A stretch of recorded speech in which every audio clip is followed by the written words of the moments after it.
Welcome. Glad you're all here. All right. Today we're going to do something a little different.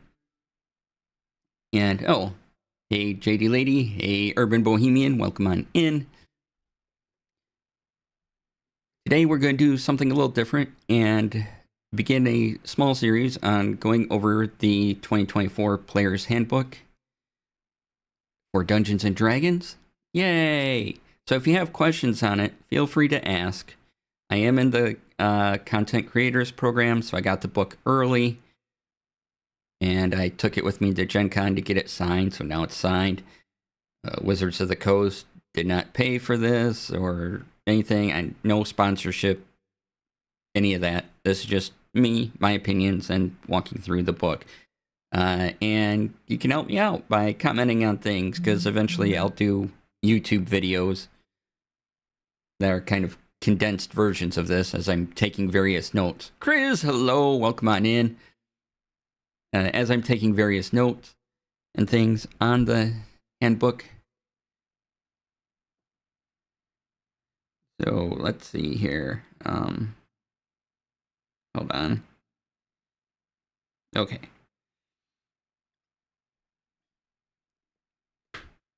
So,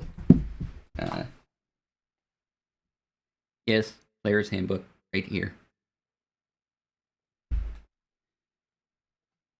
All right. So first, there's an introduction. I know, right? Weird.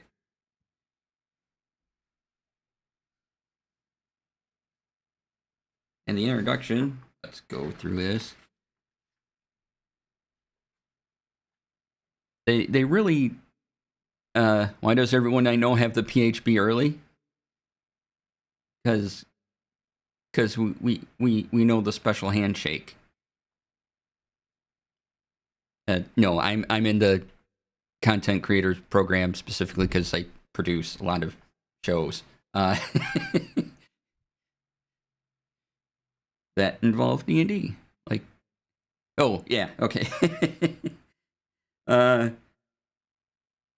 So what they did with the Player's Handbook is give you should have gone to Gen Con, right? Before you get to creating a character, they give you examples of play. They introduce you to all the stuff you need for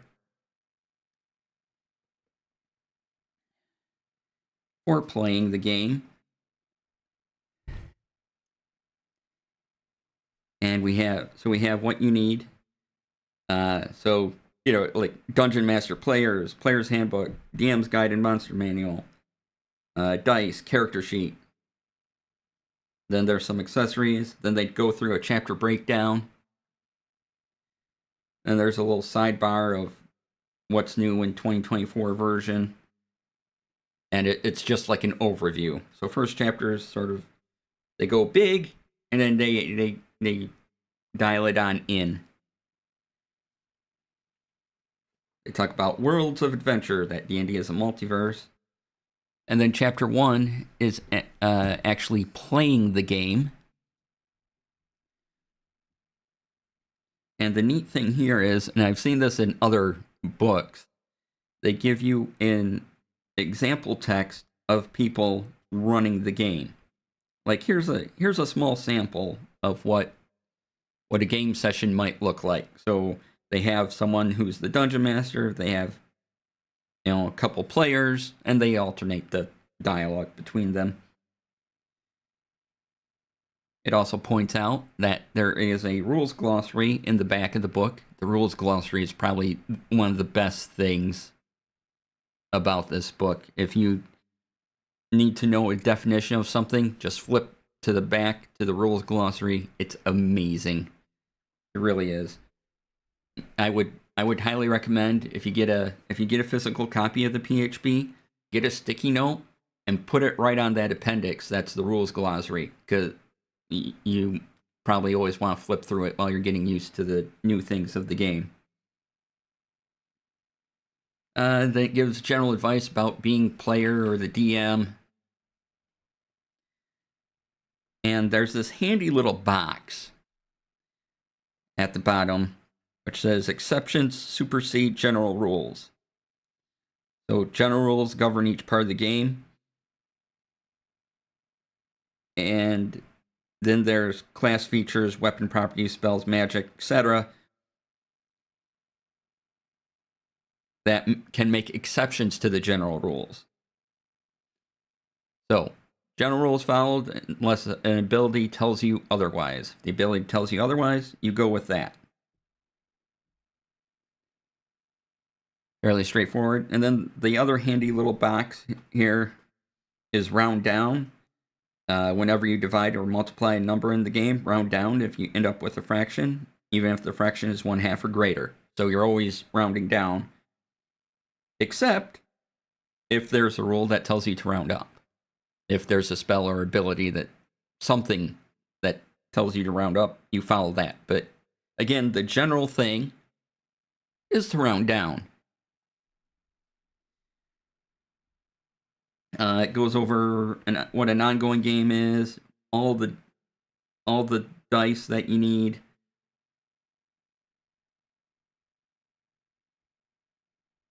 Rolling on random tables, what's that like?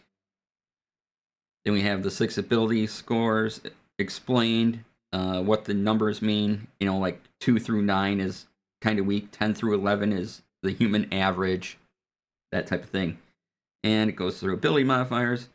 Then we come to D20 tests, which is anytime you roll the D20, right?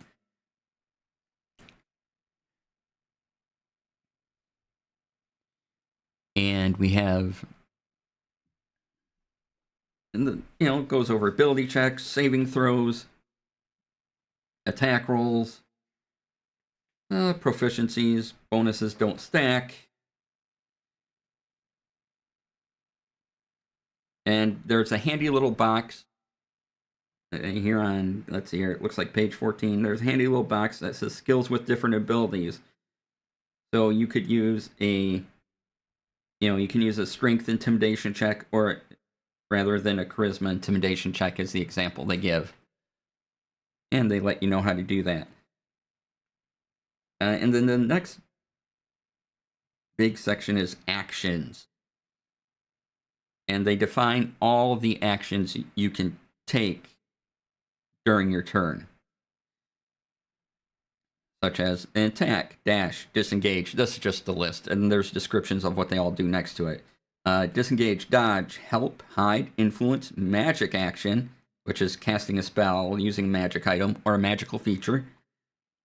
Ready action, search, study, or utilize. And those are all everything you can do on your turn. You have no context, just here for tentacles? Well, there's part of the secret handshake.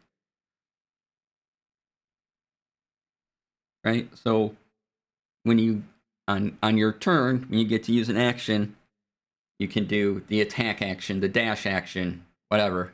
Hey, hello. Welcome on in. I really enjoyed you and Kay's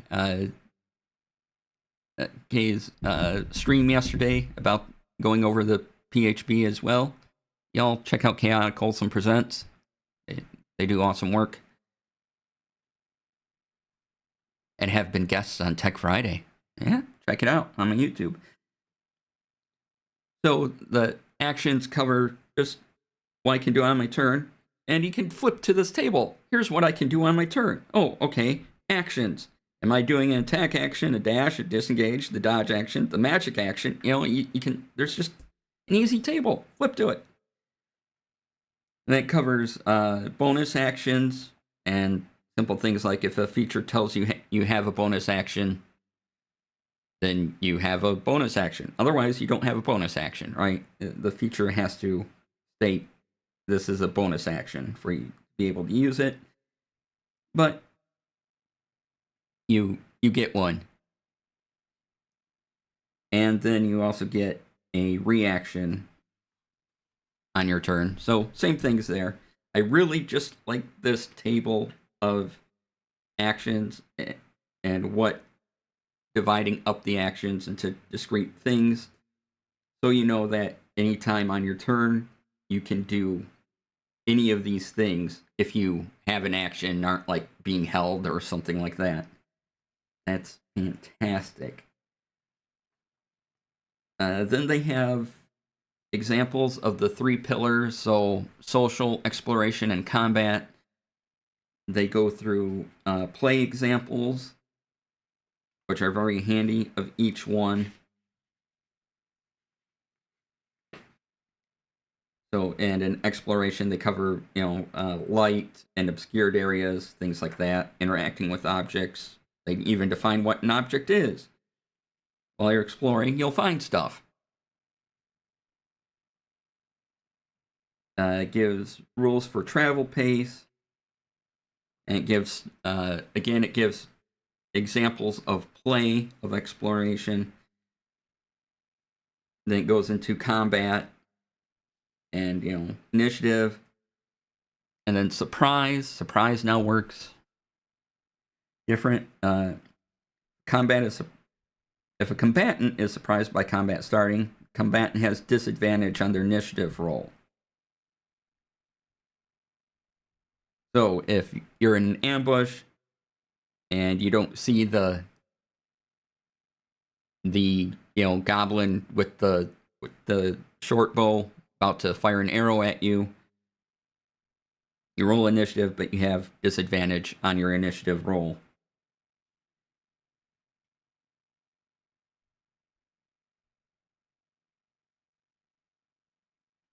And then it even has guidance for ties, which is great. If a tie occurs, the DM decides the order among tied monsters. Players decide the order among tied characters. The DM decides the order if the tie is between a monster and a player character. So there you go. If you're tied, there's no, this one should go first, or who wants to go first. It tells you who decides when the ties are between players, monsters, and other things. That's fantastic.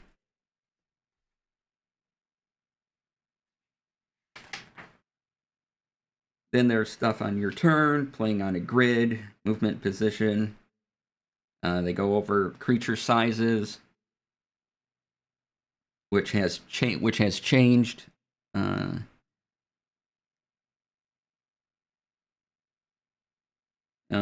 Tells you how to make an attack, what cover does.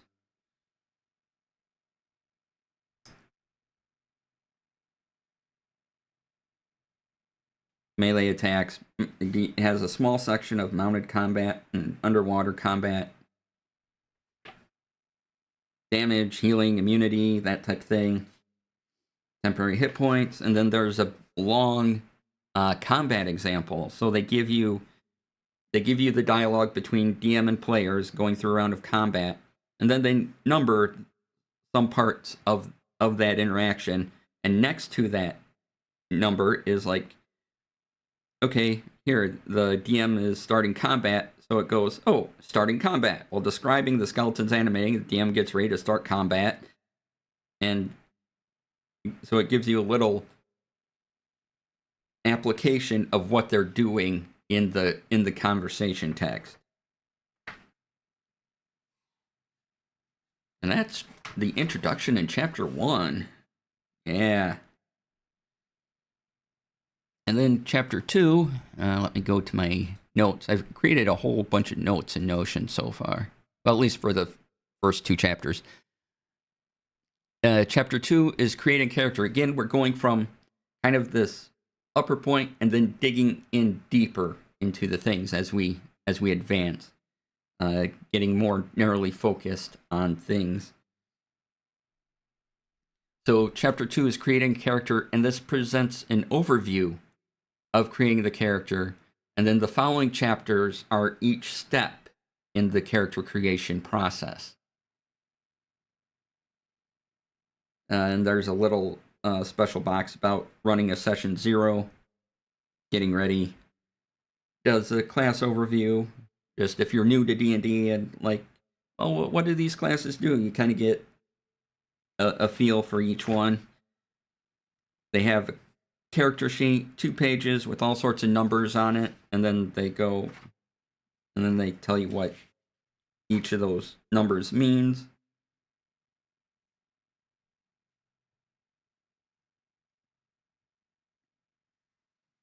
And the first thing you do is choose your class. Then you get into your origin, so you have your background, then your species, and then 2 languages from a list. Ability scores, alignment, fill in the details, right? And so it covers all that. And for languages, you have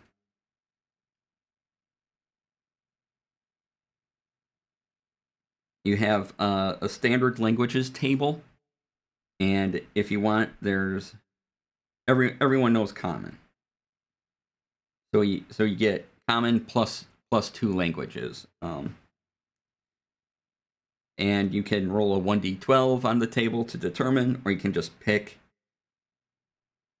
And then there's rare languages, which things like abyssal, celestial, and all that, and those are gained from features that let a character learn a rare language. So you don't select the rare language automatically. You select from the standard languages when you're building your character.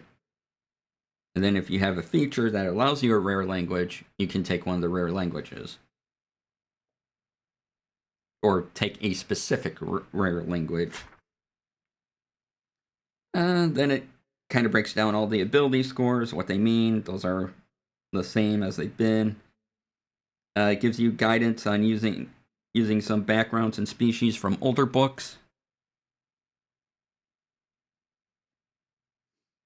And goes through alignment again and gives you some possibilities of how that particular alignment looks on your character, and also going back a bit, how a particular score looks on your character. So if you have a high strength, you might be protective or muscular. It allows you, like, gives you options to choose a trait to describe to people. Your dexterity. Do you have low dexterity? Are you clumsy? Or do you have a high dexterity and you're poised?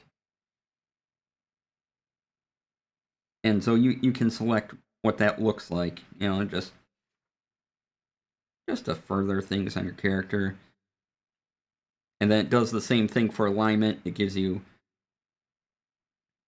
so if you're in a good alignment, maybe you're compassionate, maybe you're helpful, maybe you're honest, or you're kind. You could roll a d4, pick one, and add that to your character.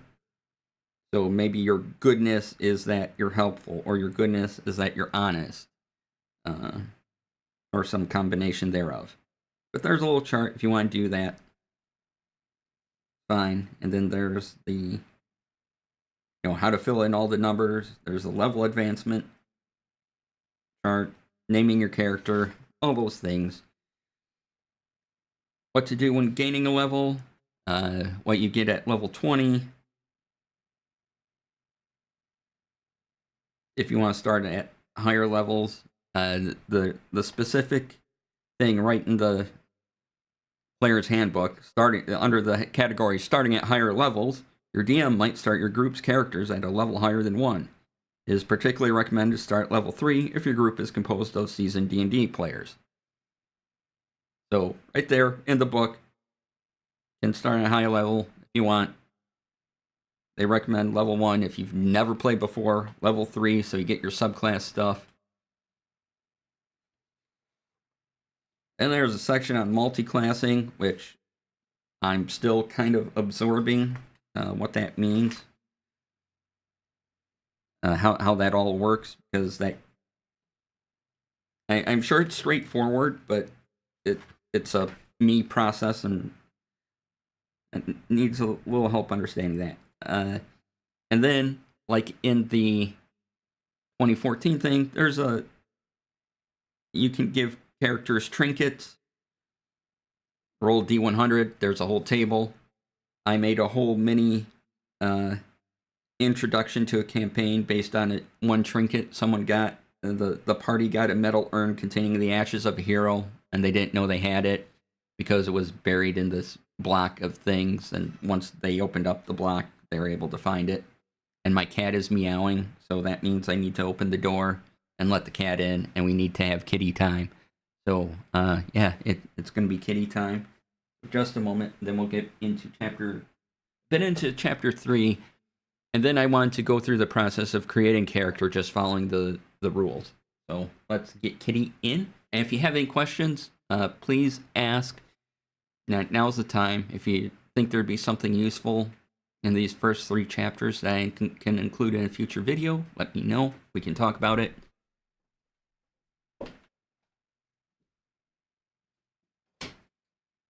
Yes, kitty.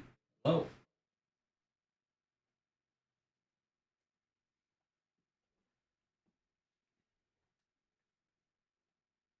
Right. Yes, JD Lady says hello. You know I'm going to pick you up, though, right? That's a thing that's going to happen. Yep. That's just going to happen. Oh, my t-shirt I got at Gen Con. I will go over that in a minute, but right now we have kitty time. Kitty time. Yeah. Wow. Oh. Okay. Chris loves you. All right. You ready to get down? Let me get you down safely. Okay. Don't claw on my chest this time. Let me bleed. There you go. Thank you for being good and let me hold you that long.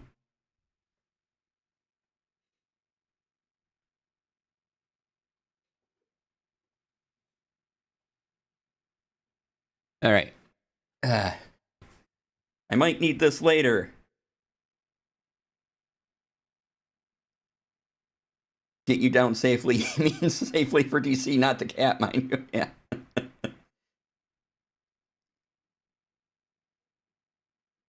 Kitty, no eating the green screen. Now we've gone over that.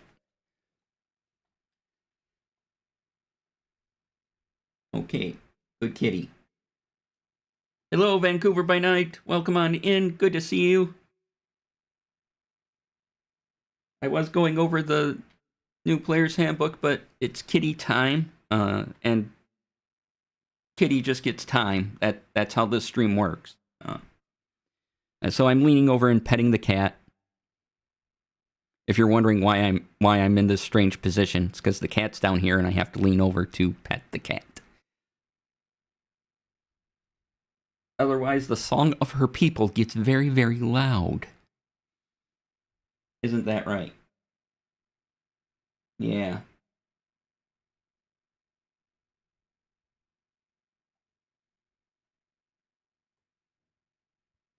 I might need this later. The rogue in my Monday D&D group about his magic item while fighting the end boss. Awesome. Okay.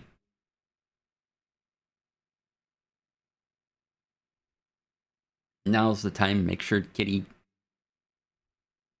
has what they need. All right, let's go. Come on. Oh my. Yes.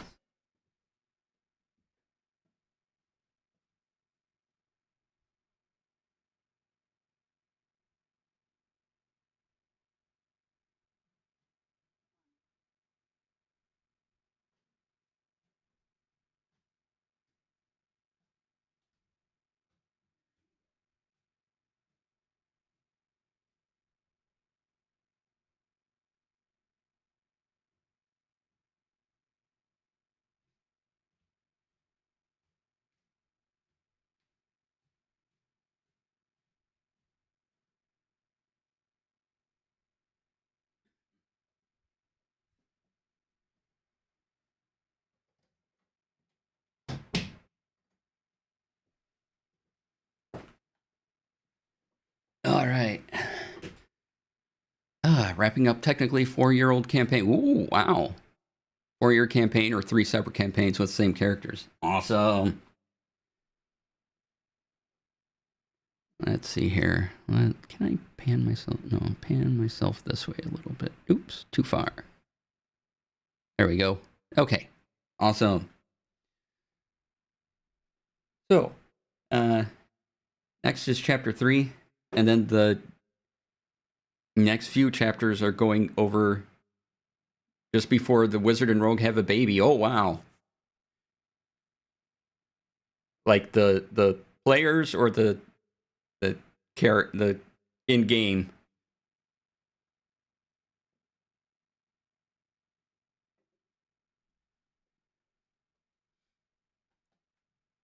In real life. Oh, awesome.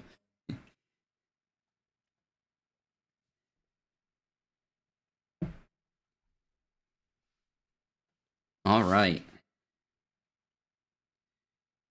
So we've gone over the first few chapters, and then the rest of the chapters are all dedicated to breaking down a separate portion of character creation that just happened in the overview chapter. So now they're like, okay, now that we've given you an overview of how to create a character, here's the specific parts, and each chapter is dedicated to a specific part. That's most of the rest of the book, honestly. So chapter 3, we have classes.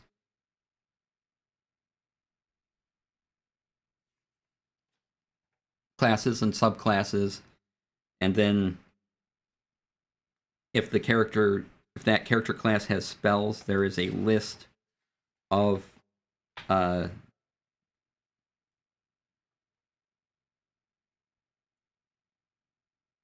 wait, yeah, there's a list of they provide their spell list at the end of the class section, and then it goes into the subclasses of that class. Because when you start at level 1, you're going to pick your spells first at level 1, and when you get to level 3, then your subclass happens. So it kind of, again, taking you in order of what you do. And it gives you a neat little text box of your primary ability, your hit point dice, saving throw, skill proficiencies, weapon proficiencies, tools, armor training, and what you can choose for starting equipment.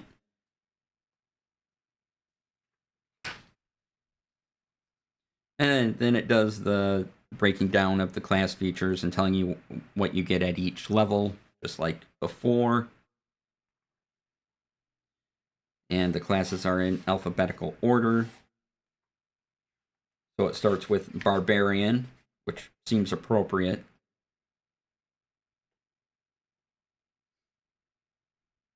And, well, if you can use a weapon mastery, which is kind of one of the big new things, this little box of core traits lets you know. And if you can use, and the type of armor you can use, and if you can use shields or not, are all right here. So, Barbarian, for example, Barbarians, armor training, light and medium armor, and shields. Right? If I go to a Bard, armor training is just light armor. They can't benefit from the AC bonus of a shield because it's not listed under their armor training block.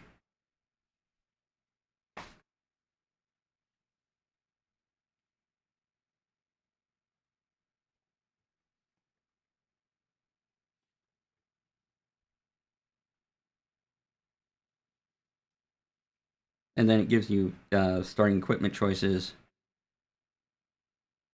You typically have skill proficiencies. You choose 2 out of a list. Then I want to get into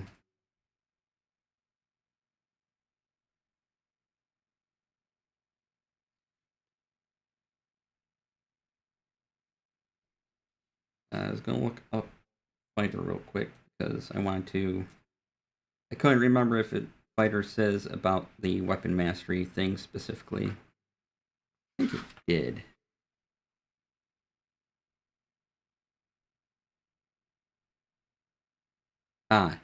So yeah, if you get if you get the weapon mastery property, if you can use the weapon mastery property in your class, it is a level 1 class feature explained under your class features. If it doesn't say weapon mastery, then you don't use the weapon mastery property of those particular weapons. And we'll get into all that eventually. So yeah.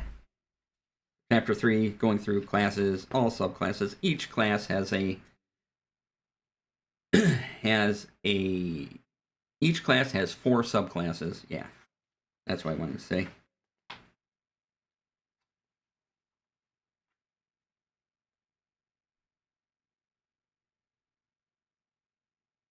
Then you get into character background,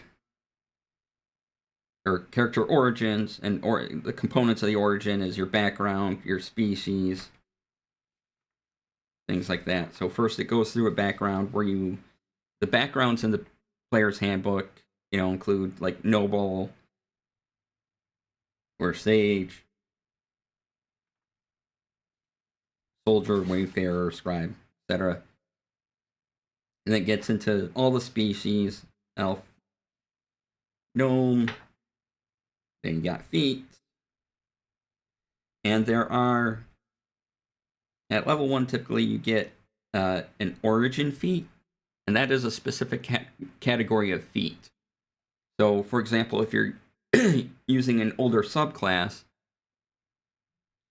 and maybe you recreate it, and so level 1 you get an origin feat, but then later when you get a feat, you can't select origin feats.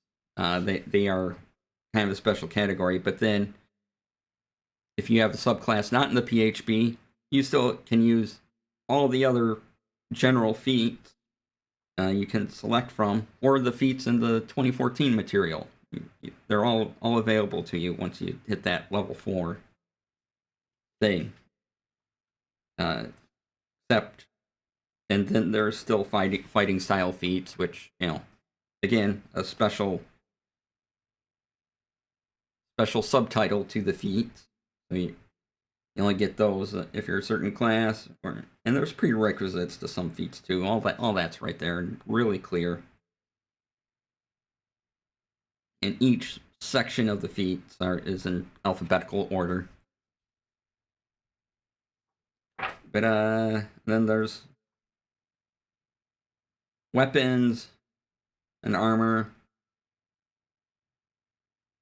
and spells.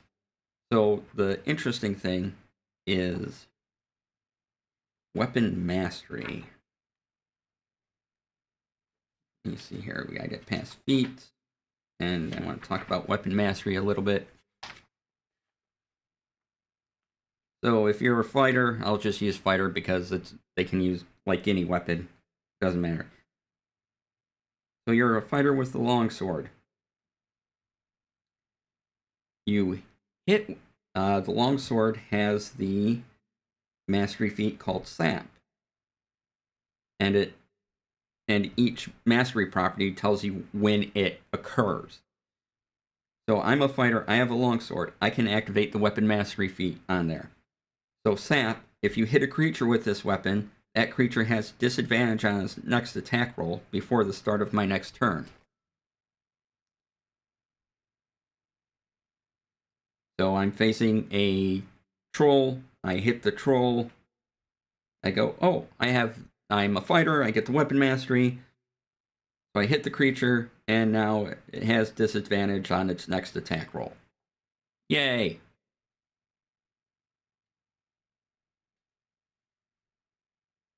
And there are, I don't know, 3-4 classes that get weapon mastery. Weapon masteries. Yeah, so weapon masteries are great. Definitely, when you get a PHB, look them up because they really modify combat attacks. So you do your hit, you do your regular weapon and damage, then you do your mastery feat, or then you do not feat, but then you do the apply the weapon mastery, or you apply it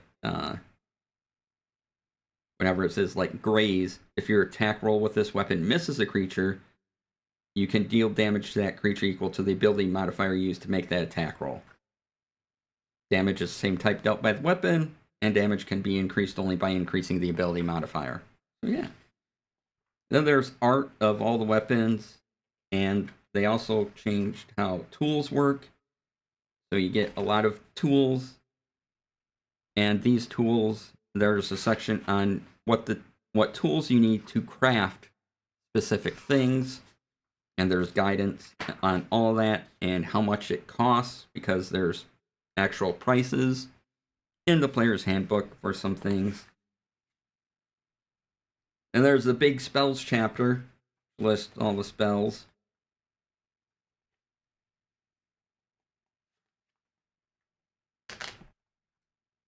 And then there's some stat blocks for creatures. So, there's the multiverse explanation, where the material plane is, Feywild, Shadowfell. We've seen something like this before. The astral plane, the outer planes, all that. Then there's some creature stat blocks for, your druid transforming and just basic creatures you could summon or turn into. There's quite a few in the book. And then one of the most beautiful sections of this book is the rules glossary. Again, I highly recommend that you pin the rules glossary or you mark it with a special sticky note, something to flip back to it, because if you need to look up, an attack roll, attunement, the conditions are all back here, like blinded, what a hazard is, and what the various things are, breaking objects rules, challenge rating. If you need to know about a thing, you see a word and you're like, cone, what's a cone? Well, it tells you. It's all in the glossary.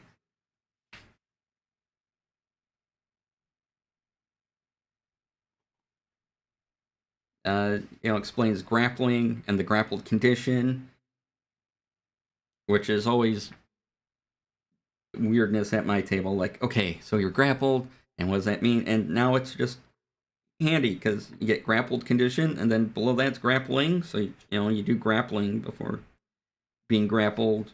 What the help action means. It's quite nice. And one of the changes to the rules that is potentially very big, and this involves spell casting. Let me get to the right page, so I want to be able to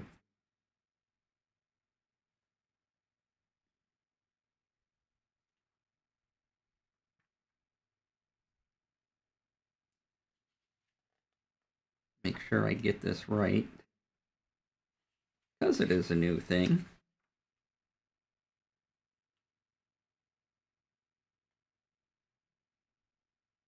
Let's see here. Sorry, I want to.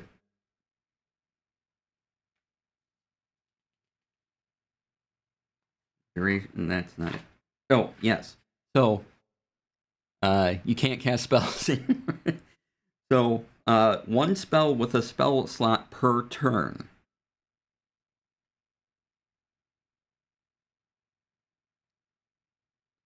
So, that's specifically defined. So, on my turn, I cast Fireball. Fireball uses a spell slot. I now can't cast another spell. That includes counterspelling as a reaction on my turn. But because it's my turn, if it's someone else's turn, I can use counterspell on their turn because it's not my turn, and turn being the specific wording for my thing. But then I can't use it again on their turn. I only get it that once, right?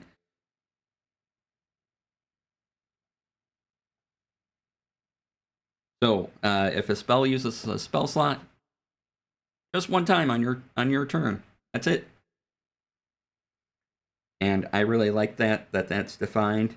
So also you can't cast a spell using the magic action and then cast another one using a bonus action. If either of those spells takes a spell slot, whether it's a bonus action or regular action, that's your spell slot spell. Now you can still do a cantrip if it's a bonus action, or if you get a free casting of a thing, like for example, rangers can get free castings of Hunter's Mark for free. So many per day or whatever, and that's not spending a spell slot, so you can still use your bonus action, cast a spell, and dial up that damage really big.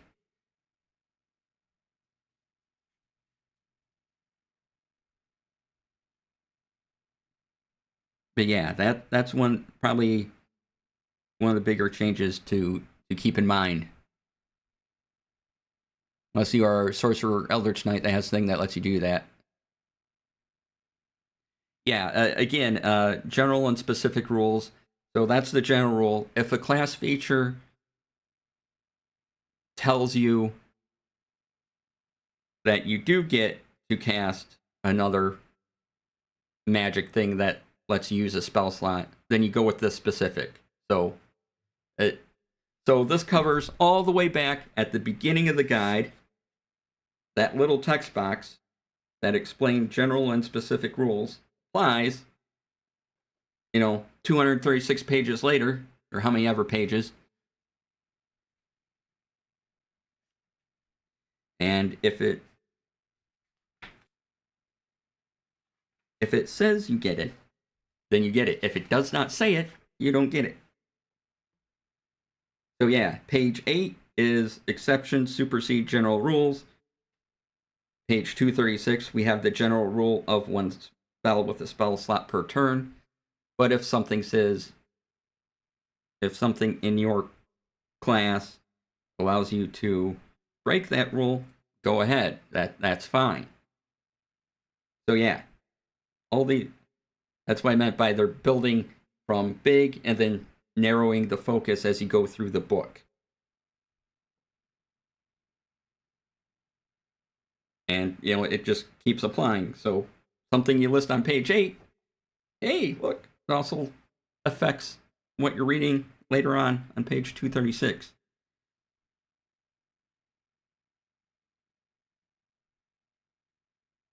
So that's very clever.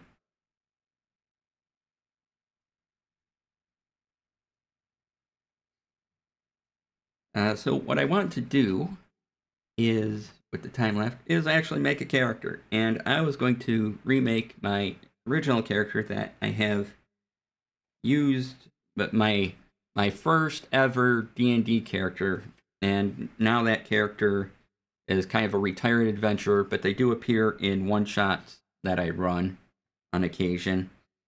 As they are a wizard, and now they run a wizard school. And I have a one-shot built around their wizard school. If I want to build them at level 1 again, I just want to go through the book and go through everything at a time. So I have an old character sheet up.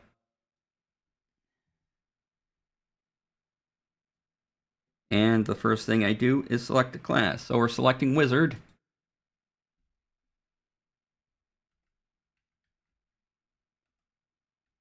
Yeah, and I'm using one of the older character sheets because that's what's available currently.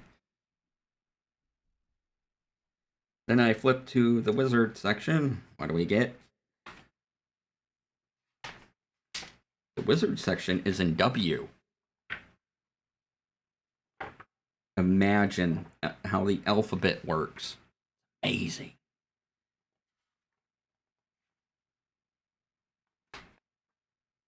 There's Warlock.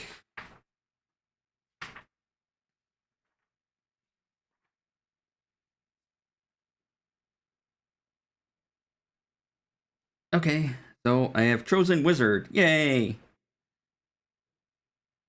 My saving throw proficiencies are in intelligence and wisdom.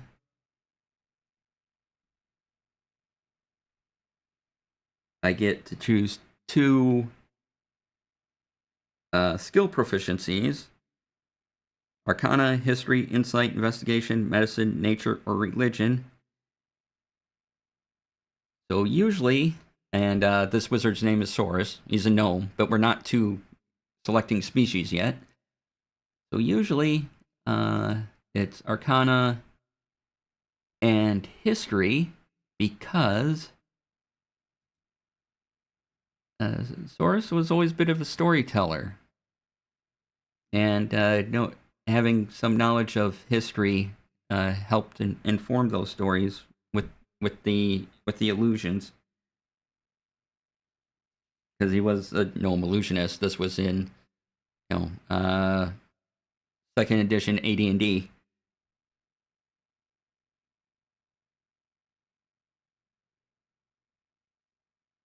All right. Starting equipment. Oh boy. I get equipment? Ooh. Or I can take the gold. So I get a list of things and 5 gold, or I get 55 gold and then I can spend it on whatever I want. Where are...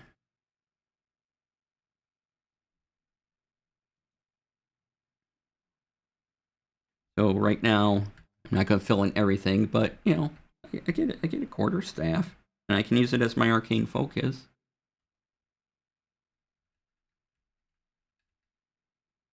Back. So, quarterstaff, yay! I get daggers, a robe, a spell book, which, wizards needs their spell books.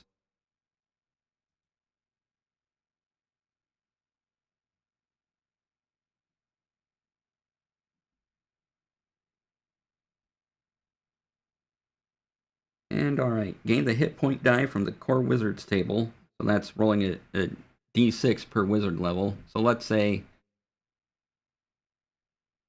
DM is nice and says, oh yeah, you can start with the max hit points for your class. So I start with 6. I have weapon proficiency, simple weapon, no armor training. Alright, and now I'm to the wizard class features. Spellcasting. Ooh. I get cantrips. And they recommend it. And you can look up all the details of the spell specifics in chapter 7. But right after the main class description and before the subclass is the wizard spell list. So I can also look at here and what does Mind Sliver do? And I can look up what Mind Sliver does. So, and they give you recommendations. So we can do those. Because I get 3 of them. Ooh, 3 whole cantrips. That's neat. So the recommended are light. I normally wouldn't take these, but I just kind of want to get through it. Let's see here. Light, Mage Hand, Ray of Frost.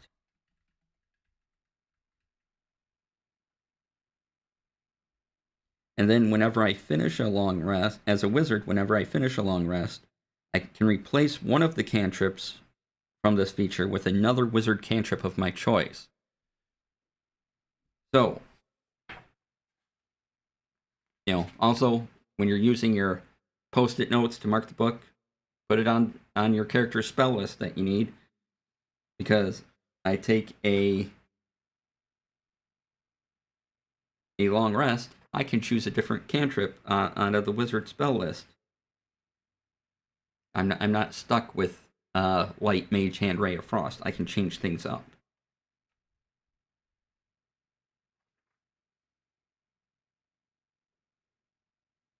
And then, as a wizard, it tells you that your spell book is a tiny object, weighs 3 pounds, contains 100 pages, Can be read only by you or someone casting Identify. You can determine what the book looks like, and the book contains all the level 1 plus spells you know. And you start with 6 level 1 spells. And when you gain a level after 1, add 2 wizard spells of your choice to your spell book. Each of these spells must be of a level for which you have spell slots, as shown in the Wizard's Features table.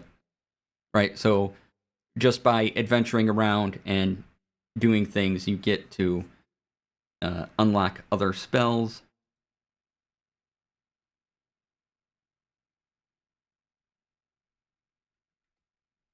So the recommended ones, again, if you just want to make a quick character, there's recommendations for a spell. So recommended is Detect Magic, Featherfall, Mage Armor, Magic Missile, Sleep, and Thunder Wave.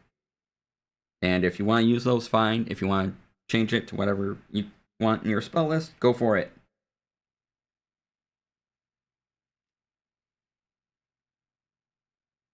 So now I have 6 spells in my spell book. I have my cantrips.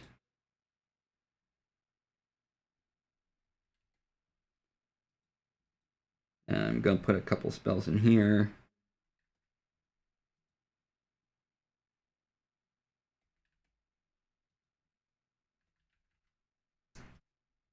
Just to fill out the character sheet so I have a visual reminder of stuff.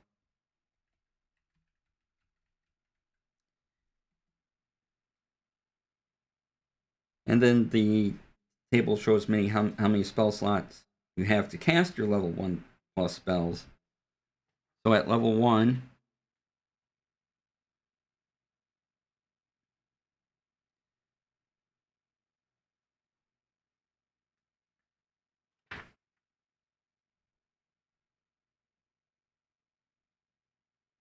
oh, did I say that right? Maybe I didn't say that right. Yeah, you start with 6 level 1 wizard spells of your choice, right? So you can write those 6 spells into your spell book. And then you can have, at level 1, you can have 4 of those 6 spells prepared to cast. And then from those 4, you get 2 spell slots at level 1.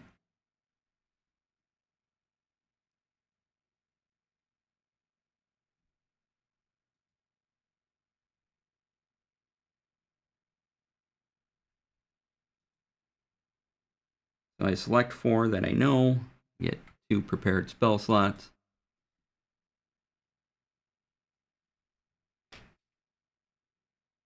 And then, again, whenever you finish a long rest, you can change your prepared spells out of the spells that you have recorded in your spell book.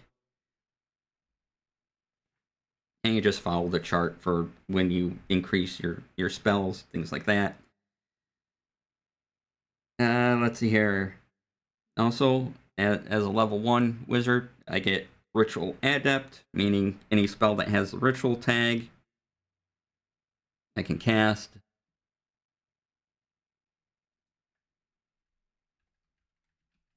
So Ritual Adept goes in the features and traits. Then you have something called Arcane Recovery.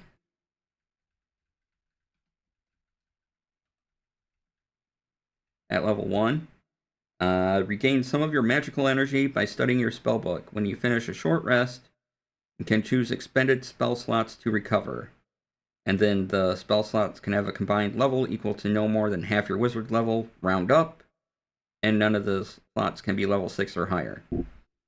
So yeah, so even when you do a short rest, you can recover some of your spell slots, and then you get arcane. Once you use Arcane Recovery, you gotta take a long rest before you can use it again. So there, that's my level 1 stuff. Now what do I get to do for my character? Ooh, character origins. I choose a background. Ooh, choose a background. So, out of the backgrounds, Acolyte, Artisan.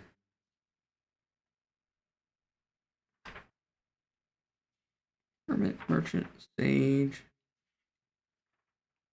He's a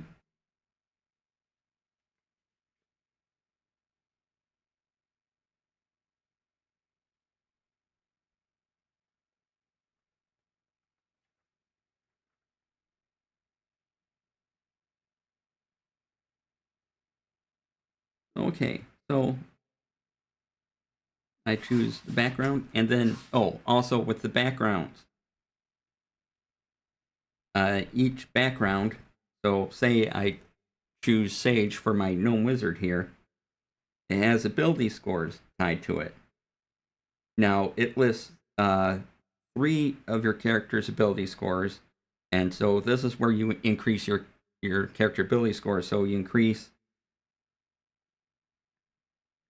1 by 2 points and another ability by 1 point. We haven't even assigned ability scores yet, but increase, or you can increase all 3 of the ability scores listed by 1 point. So if I were to choose, since he's a storyteller, he's a bit of an entertainer. Not a common thing, but still. So ability scores for entertainer are strength, dexterity, charisma. So I would probably go with a for the storyteller thing, probably a performance. I'm thinking a performance check, which is related to charisma. So I might bump up my charisma score. Say I do charisma and dex. So my charisma would get a +2, and my dex would get the +1. Or I could do +1 strength, +1 dexterity, and +1 charisma.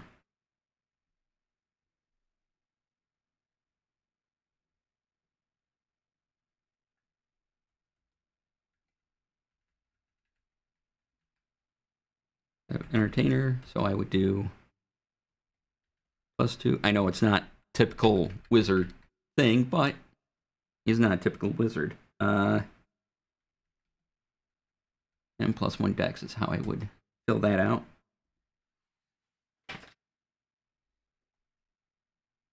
All right, and then the background gives you a specific origin feat.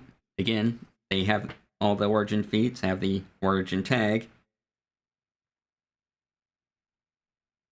And if you can take an origin feat, the book will tell you. So, like 2014 stuff, none of those feats have the origin tag, so you couldn't take any of those feats at this level. It is an origin feat. It has to have the origin tag in order to take it. So I would take musician, I gain proficiency with a musical instrument, and I could do an encouraging song as well.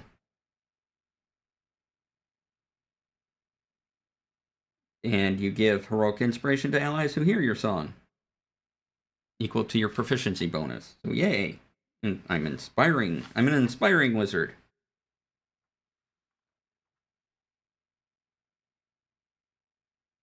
And then you choose your tool proficiency, okay?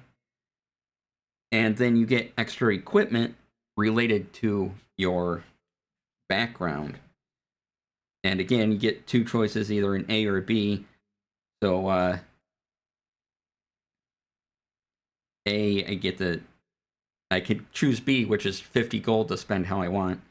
Or I get a musical instrument, same as above, 2 costumes, mirror, perfume, traveler's clothes, and an extra 11 gold. And it gives you kind of a little paragraph description next to your background about what it meant that you were that I was an entertainer, right? Maybe I followed much of my youth, as it says here, following roving fairs and carnivals, performed odd jobs for musicians and acrobats in exchange for lessons. And so it just gives you a little more guidance. You can, of course, make up whatever you want, however you came to that position in your background, but there is some guidance on how you come to that point. So we've done background, yay! Or character description, right? Then we go to species. I know species is way into character description. So I am a gnome. Probably in real life too, I'd be a gnome.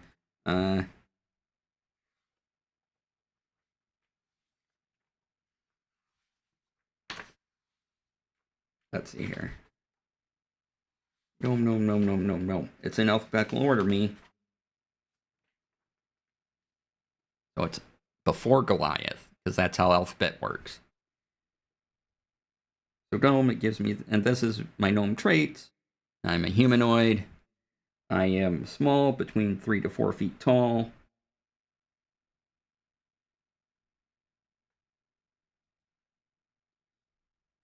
Let's see here. My speed is 30. Yay, speed.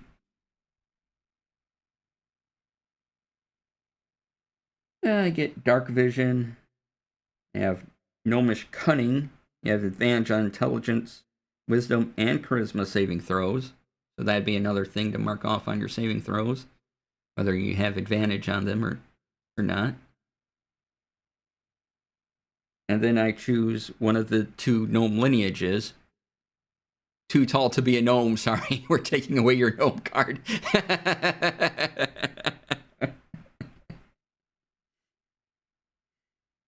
Let's see here. So Saurus, my gnome wizard, is usually a forest gnome. And so he knows the minor illusion cantrip. So I have an extra cantrip beyond the 3.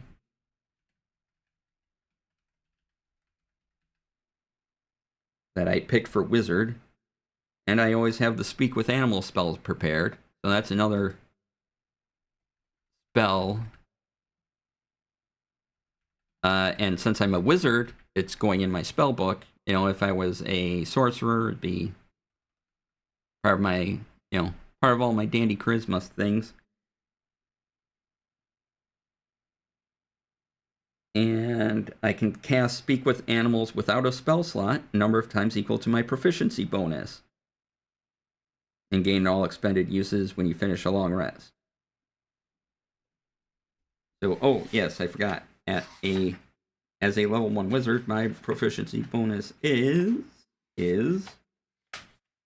handy dandy chart +2. All right, proficiency bonus +2.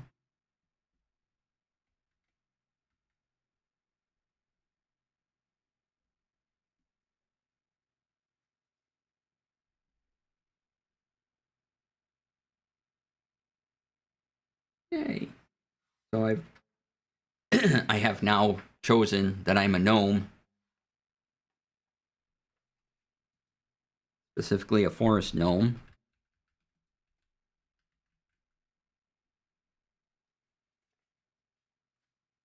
And yeah, you just go chapter by chapter through.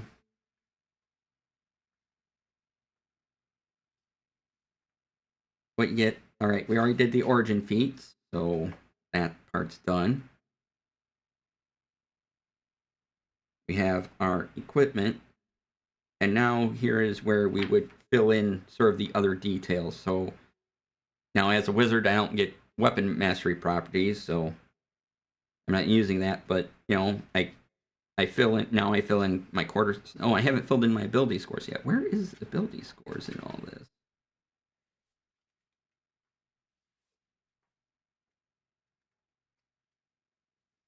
Did I just miss it? Or have I not gotten to it yet? Ooh.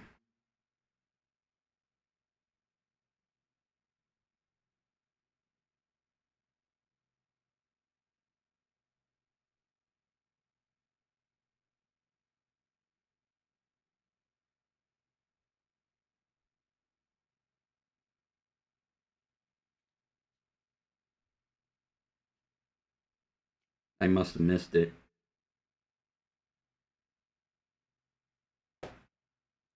Let's look it up.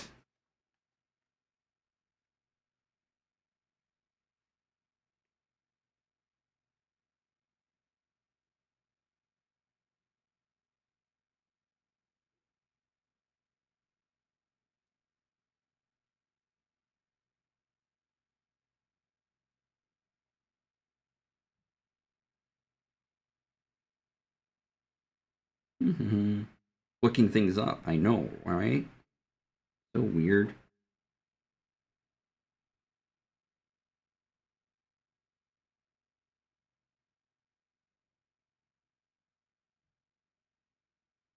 All right, so we can do ability scores back here. So normally we should do ability scores following the guidance in the book. Is you've chosen your class. If you go bit by bit, you determine your origin, right? You choose your languages, and then you determine your ability scores right after. So after you've chosen your species. So no, I'm right with it. I've chosen my starting equipment, species. I got my languages, and now I generate my step 3, determine ability scores. Yeah, and you can do the roll 4d6 and record the highest of 3 dice. The standard array, 15, 14, 13, 12, 10, 8. Or you can do point cost.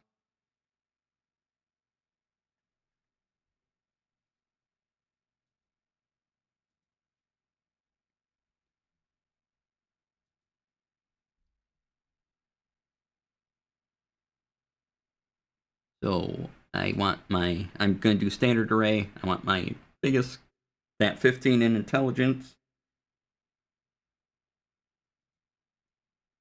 13 in wisdom.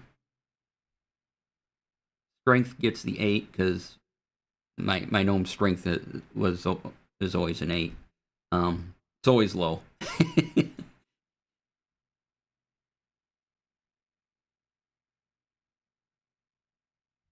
Here, let's give that the 12.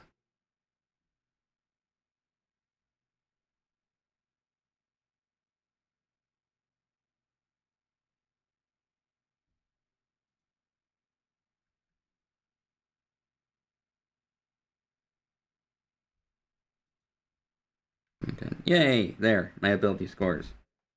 And then, of course, you add in your modifiers as well at this point.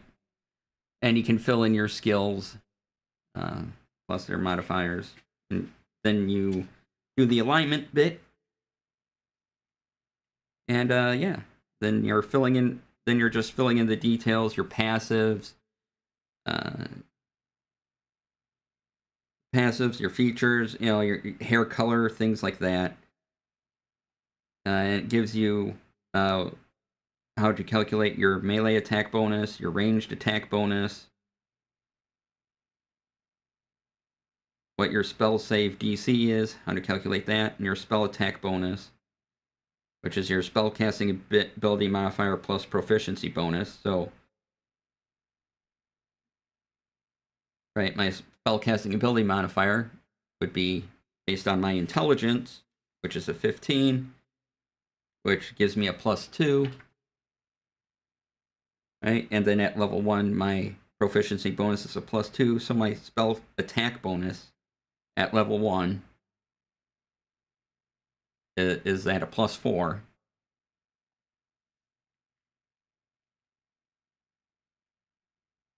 Right, and then you name your character, and you can figure out other things about your character, what gender they are, people you care about, what you're looking for on your adventure. They give you some questions to kind of help your mind go on. Who are you? What are you looking for? Is there a significance to your name? That type of thing. So yeah, that's largely making character. Again, the book is fantastic.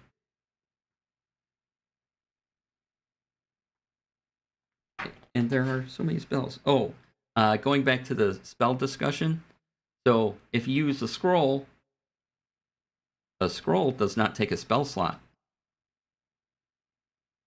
So if I had to scroll a fireball, I use my magic action to read the scroll, and I have a spell, a spell slotted spell that I can cast as a bonus action.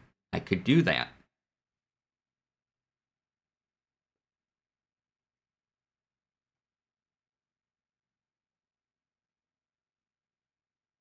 Yeah, scrolls are pretty cool.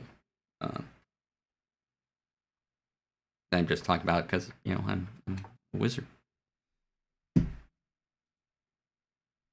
All right, I think that covers everything. There is guidance in here about how the 2014 and 2024 books interact, and Jeremy Crawford has said this on multiple videos, in multiple interviews, that if you're planning to use the 2024 stuff, anything that's in here replaces the 2014 stuff. Now, if it's not in the 2024 book, just use the 2014 option.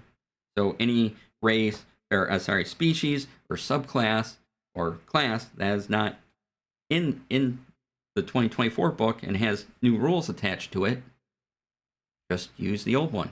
And remember, now all your subclass features come in at level 3 for everybody.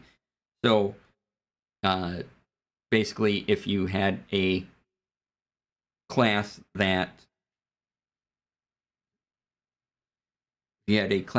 got a feature at a subclass at 2, you now just move that to level 3, and then at level 3, all that level 1, 2, and level 3 stuff comes into play now, and you have all your subclass features and everything else you would get at level 3.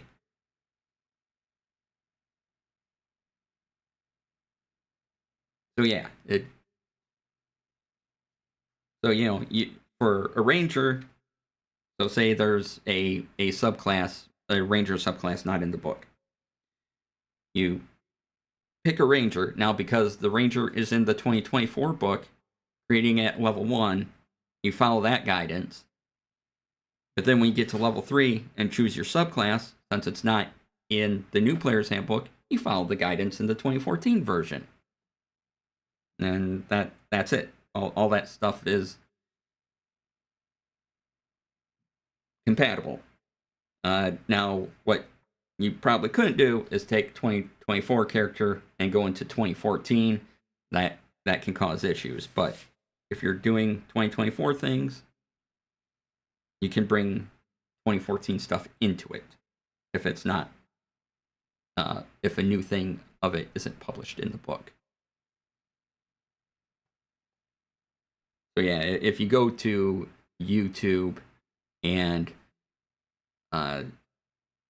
look at any interview that Jeremy Crawford or Chris Perkins has done about this new book, usually he gets asked that question or shares that bit of information in that video. So it's pretty much everywhere.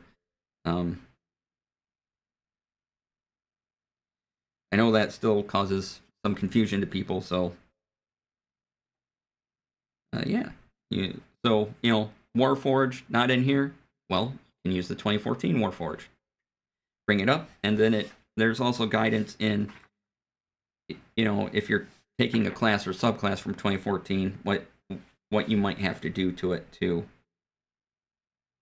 bring it up to 2024.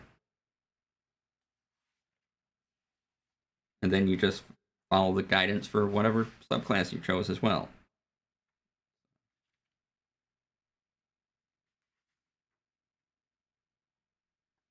But yeah, it's a really well laid out book. The art is gorgeous. I'm trying not to show things of it. I know I could show some things, but I'm just not going to at this time. And then when the new character sheet comes out, I'll put that up on screen and build a character using the new character sheet.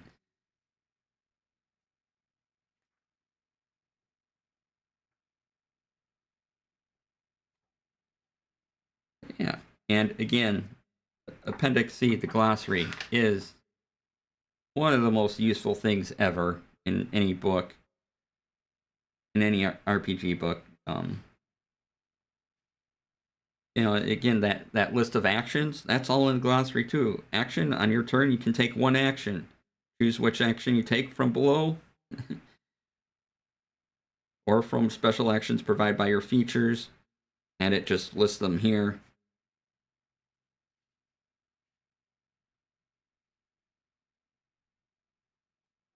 But yeah, if there's a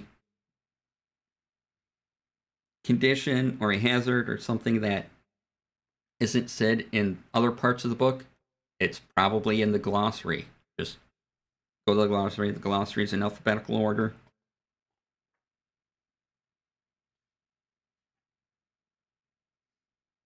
And it tells you about flying and fly. Exhaustion. Well, okay, so we'll talk about exhaustion because that's changed.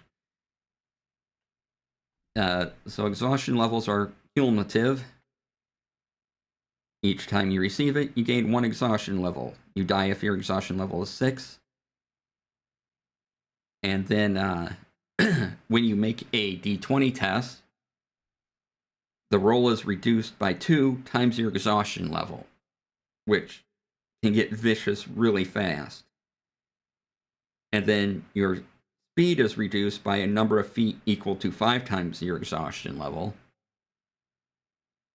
And you can only remove exhaustion levels by finishing a long rest, which will remove 1 exhaustion level when your exhaustion level reaches 0, or the condition ends. You're no longer exhausted. Now there are some spells, again, general specific. There are some there's like a couple cleric spells that can remove a level of exhaustion if you have one. I think that's right. I swear it's in there. So yeah, exhaustion is kind of vicious, but a lot simpler to maintain. You don't have to remember 6 different effects. It just, you just kind of keep adding it up as you go along.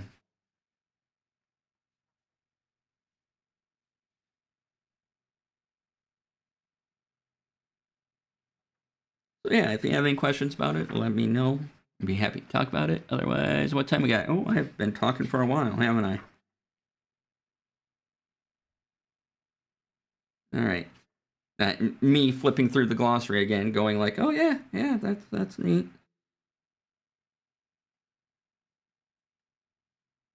It defines what stable is. Creature is stable if it has 0 hit points, but isn't required to make death saving throws. And then you can look up death saving throws. And see also chapter 1 tells you what telepathy does and teleportation.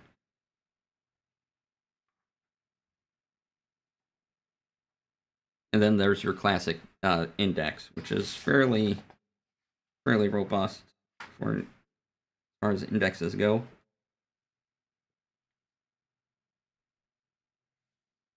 But yeah, so that's the 2024 Player's Handbook. Everything you need to get a character going.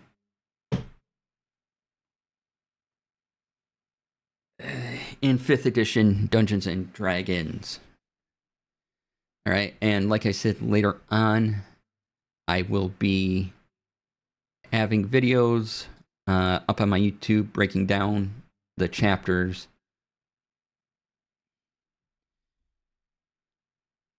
And doing an overview. So they'll be shorter videos, and then I'll probably do a wrap up. I think once things are on D&D Beyond, it'll make it a little easier. Yeah, you're welcome. Thanks for being here. Tomorrow is Thursday, right? Today is Wednesday. Tomorrow's Thursday. Might get back into Super Mario RPG. I don't know. Maybe we'll do more chatting. Maybe I'll talk about a different RPG book, because I bought like 5-6 RPG books at while I was at Gen Con. Yeah, that's a lot of reading.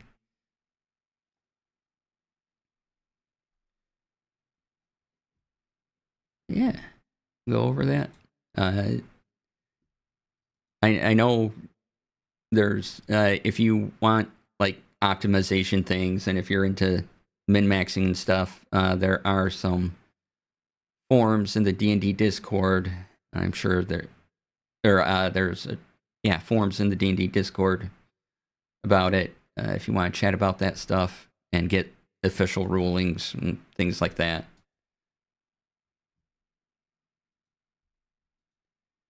Let's see. What else today? Anything else today?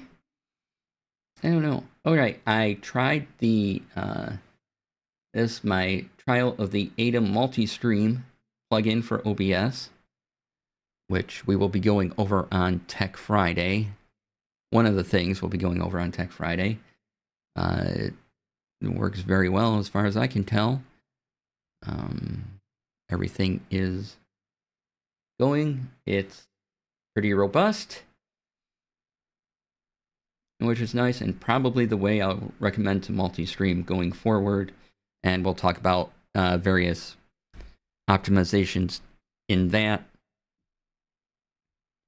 I can do. Plus, I know there's another thing I wanted to talk about, but the primary thing will probably be the Atom multi-stream thing. There is something else that released. Let's see here.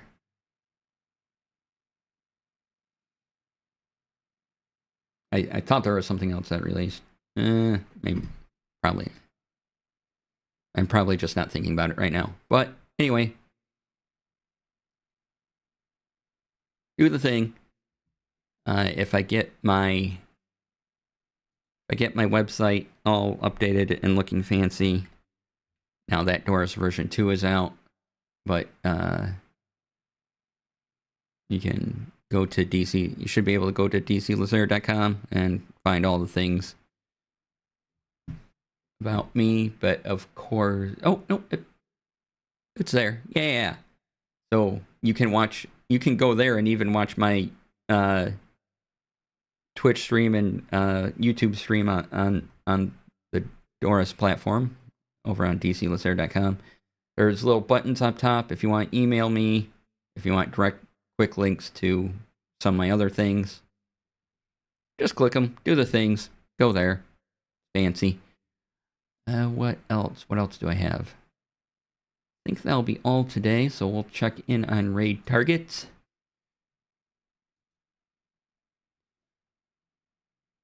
So the Atom multi-stream plugin will be Tech Friday. That'll be the majority of our time, because there's quite a few things to talk about around it. And since Steven's on, we will go raid one Steven Joyce. All right. Thank you all for being here. I'm going to go have some dinner.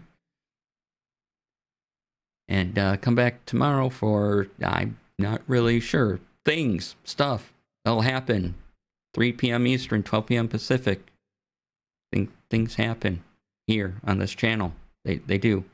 And there's a cat that comes wandering in and, needs attention. So yeah, stay tuned for the raid. That helps me out tremendously. And I will see you all on Thursday. Have a good evening.